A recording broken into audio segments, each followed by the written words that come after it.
नमस्कार, मेरा नाम डॉक्टर हेमलता भारती है और मैं आपकी पीडियाट्रिक ऑप्थेल्मोलॉजी हूँ।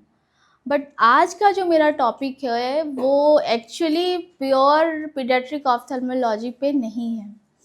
आजकल हम सभी जो है ऐसा लाइफ़स्टाइल है हमारा या फिर हम जितनी सारी चीज़ें यूज़ कर रहे हैं सब में काफ़ी ज़्यादा अडल्ट्रेशन है।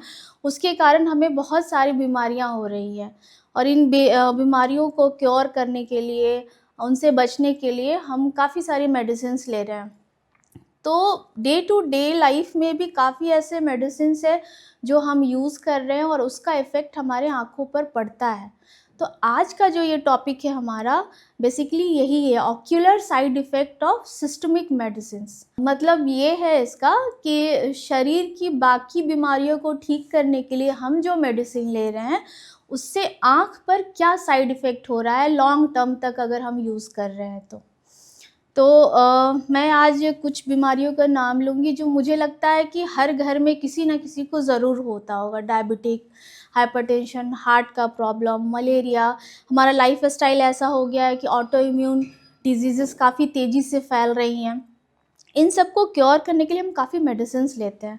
तो पहला हम आते हैं कि क्लोरोक्विन या फिर कहिए हाइड्रोक्लोरोक्विन, जिसका यूज़ हम मलेरिया में, ऑटो इम्यून डिजीज़ेज़ को ट्रीट करने में काफ़ी लॉन्ग टाइम तक और काफ़ी हैवी डोजेज़ में लेते हैं।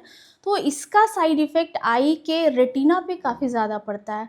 ये इतना ज़्यादा इफ़ेक्ट करता है कि इसके कारण आई पे जो इफ़ेक्ट हो रहा है उसका अलग से एक नाम दिया गया है, हाइड्रोक्लोरोक्विन रेटिनोपैथी। रेटिना में 10 लेयर्स होते हैं, उसमें ये एक लेयर होता है न्यूरोसेंसरी रेटिना, जहाँ ये देखने में हेल्प करता है, उस पे ये इफ़ेक्ट करता है और रोशनी काफ़ी कम हो जाता है और इससे सेंट्रल विज़न लॉस भी होता है। सेंट्रल विज़न लॉस मतलब आपकी पेरिफेरी की रोशनी ठीक रहेगी बट बीच वाला विज़न लॉस हो जाएगा। सेकंड जो हम लोग कॉमनली यूज़ करते हैं माइग्रेन, आई थिंक काफ़ी लोगों को होता है, उसमें टोपिरामेट का कॉम्पोजिशन का एक दवा हम यूज़ करते हैं, इसको हम एपिलेप्सी में भी यूज़ करते हैं। इसके कारण भी हमें ब्लर्ड विज़न की समस्या हो सकती है और साथ-साथ में इसमें एक्यूट एंगल ग्लोकोमा भी हो सकता है, बाइलैटरल, जो कि काफ़ी पेनफुल कंडीशन है। इसमें आई रेड हो जाता है, काफ़ी पेन करता है। तो अगर ऐसे कोई पेशेंट है जो माइग्रेन का दवा काफ़ी लंबे टाइम से ले रहे हैं, उनको अचानक से पेन और रेडनेस काफ़ी बढ़ गया है, तो आपको एक बार ऑप्थेल्मोलॉजिस्ट के पास ज़रूर अपना आई चेकअप करवाना चाहिए। सेकंड है कि हम ख़ास करके हमारे ऑर्थोपेडिशियन ये यूज़ करते हैं। इसमें हम लोग बिसफॉस्फोनेट्स नाम का मेडिसिन यूज़ करते हैं। ये बेसिकली दिया जाता है बोन की डेंसिटी को बढ़ाने के लिए। इसको हम यूज़ करते हैं, काफ़ी लंबे टाइम तक यूज़ करेंगे तो इससे भी हमारे ये वाइट वाला पोर्शन उसको ये उसमें इन्फ्लेमेशन करता है, जिसको हम कभी-कभी स्क्लेराइटिस या कभी ईपीएस स्क्लेराइटिस के फॉर्म में आता है। कभी सडन विज़न कम हो जाता है, पेन होता है, उसको कहते हैं यूवियाइटिस। तो इसके कारण ये 3 बीमारियाँ होने की चांसेस रहती है। सेकंड हम हार्ट की डिज़ीज़ में आते हैं तो एरिथमिया को कंट्रोल करने के लिए डिजिटैलिस नाम का और एमाइडारेन नाम के भी कुछ मेडिसिन्स हम यूज़ करते हैं। इसका भी आई पे काफ़ी इफ़ेक्ट है। इसको यूज़ करने से ना येलो टिंज का विज़न आता है हमारा, विज़ुअल फील्ड में स्कोटोमा रहता है, देन केराटोपैथी भी हो सकता है। नेक्स्ट हम यूज़ करते हैं एंटी डिप्रेशन, जो कि आज करके आप देखोगे तो सारे युवाओं को नहीं कहो तो आप एटलीस्ट 60% युवाओं को तो डिप्रेशन का प्रॉब्लम रहता ही है। उसके लिए वो डिप्रेशन के लिए काफ़ी मेडिसिन्स यूज़ कर रहे हैं। उसके कारण भी ड्राई आई, फोटोफोबिया, फोटोफोबिया मतलब कि धूप में देखने में प्रॉब्लम होना, लाइट को बर्दाश्त नहीं कर पाना, ये सारे प्रॉब्लम्स होते हैं। देन काफ़ी मात्रा में हम सभी कॉर्टिकोस्टेरॉइड जाने-अनजाने में यूज़ करते हैं। वो कभी क्रीम के रूप में यूज़ करते हैं, कभी मेडिसिन के फॉर्म में यूज़ करते हैं, कभी इंजेक्शन, कभी टॉपिकल, लोकल। इसका अपना साइड इफ़ेक्ट काफ़ी ज़्यादा होता है। कॉर्टिकोस्टेरॉइड कैटरैक्ट कराता है, आँख के प्रेशर जिसको हम ग्लूकोमा कहते हैं, उसको भी बढ़ाता है। देन सीएसआर होता है, मतलब रेटिना में पानी का भर जाना, जिसके कारण अचानक से रोशनी कम हो जाती है।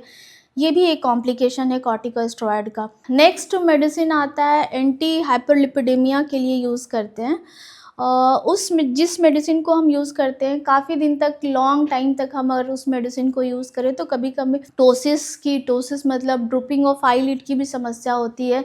एक्स्ट्रा ऑक्यूलर मसल्स, जो जैसे हमारे बॉडी में मसल्स होते हैं, आँख में भी मसल्स होते हैं, तो उसमें भी एक तरह से आप कहिए कि उसकी मूवमेंट को वो रिस्ट्रिक्ट करता है। उसमें फ्यूजन हो जाता है, स्वेलिंग हो जाता है, तो उसके कारण आई का मूवमेंट पे भी इफ़ेक्ट पड़ता है। देन अगर हम बहुत लंबे टाइम तक अगर फ्लोमेक्स, जो कि हम लोग ब्लैडर के प्रॉब्लम में जनरली लेते हैं और हम लोग प्रोस्टेट के प्रॉब्लम में लेते हैं, उसको अगर हम लॉन्ग टाइम तक लेते हैं तो फ्लॉपी आइरिस सिंड्रोम कहते हैं, जिसमें बेसिकली आइरिस का एट्रोफी हो जाता है। आइरिस मतलब हमारे आई का काला वाला पोर्शन के नीचे जो एक परत है, जो लाइट को एक प्रॉपर मात्रा में आँख के अंदर जाने देता है, उसमें एट्रोफी हो जाती है।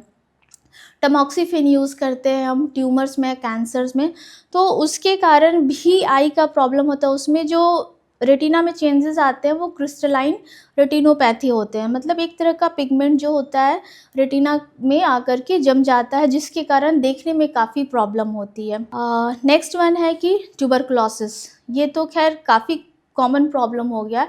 ट्यूबरकुलोसिस में हम बाकी मेडिसिन्स के साथ इथैम्ब्यूटॉल का भी यूज़ करते हैं। इथैम्ब्यूटॉल का यूज़ एक्चुअली आई के लिए काफ़ी हद तक बुरा है, क्योंकि हम इसको काफ़ी लॉन्ग टाइम तक यूज़ करें तो कभी-कभी आँख की रोशनी भी चली जाती है।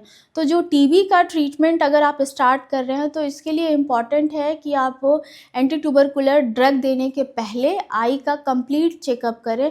आई का colour vision, visual field check करते रहें और एवरी 1 मंथ या 2 मंथ जो आपको लगे एक इंटरवल पर पेशेंट को बुलाकर उनका प्रॉपर फ़ॉलो-अप करते रहें। मैं ये नहीं कह रही हूँ कि सारे मेडिसिन्स को खाने से सभी को प्रॉब्लम होता है, कुछ परसेंटेज में होता है। ये प्रॉब्लम तभी होता है जब वो काफ़ी लंबे टाइम तक ज़्यादा डोज़ में मेडिसिन को खाया जाए, इम्प्रॉपर ढंग से खाया जाए, और ये ख़ास करके उनमें होता है जिनमें हेपेटिक, रीनल ये सारे प्रॉब्लम्स ज़्यादा होते हैं, ओबेसिटी के प्रॉब्लम्स होते हैं, उनमें ये ज़्यादा होने के चांसेस होते हैं। तो अगर आप कोई भी मेडिसिन ले रहे हैं तो उसका प्रॉपर फ़ॉलो-अप के लिए आप अपने डॉक्टर्स के पास जाएँ। अगर आई में किसी तरह की भी प्रॉब्लम हो रही है तो आप अपने ऑप्थेल्मोलॉजिस्ट से कंसल्ट करें, और होप सो कि आपको ये जानकारी काफ़ी यूज़फुल लगी होगी। मिलते हैं हम नेक्स्ट वीडियो में फिर एक नई जानकारी के साथ।